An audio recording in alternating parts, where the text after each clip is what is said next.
அந்த கிராமத்தின் எல்லையோரம் ஒரு மண்ணு பாதை இருந்தது. அந்த பாதையில் தினமும் காலை மாலை ஒரு தாத்தா ஒரு பாட்டி மெதுவாக நடந்து செல்வார்கள். கையில் தாத்தாவுக்கு ஒரு தண்டை, பாட்டிக்கு கையில் ஒரு சிறிய துணிப்பை. யாரும் கவனிக்காத ஒன்று மட்டும் அவர்கள் பயணத்தில் நடந்தது.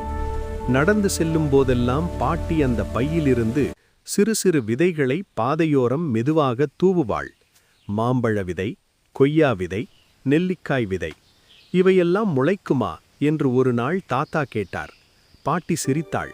நாம விதைப்பது நமக்காக இல்ல, பாதை கடந்து போகிறவர்களுக்காக. காலம் சென்றது. தாத்தா பாட்டியும் காலத்தின் ஓட்டத்தில் மறைந்தார்கள். ஆனால் அவர்கள் நடந்த பாதை மட்டும் மாற ஆரம்பித்தது. ஒரு நாள் ஒரு சிறு முளை, பின்னர் இன்னொரு முளை. சில ஆண்டுகளில் அந்த மண்ணுப்பாதை நிழல் தரும் மரங்களால் நிரம்பியது. மாம்பழங்கள் காய்ந்தன, கொய்யாக்கள் கனிந்தன. பிள்ளைகள் சிரித்துக்கொண்டே பழம் பறித்தார்கள். பயணிகள் சோர்வில் நிழலில் அமர்ந்து நிம்மதியடைந்தார்கள்.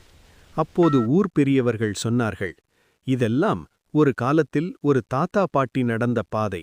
அவர்கள் யாருக்கும் பெரிதாக தெரியவில்லை. ஆனால் அவர்கள் விதைத்த நல்ல செயல் ஒரு ஊரையே நிழலாக மாற்றியது. சிலர்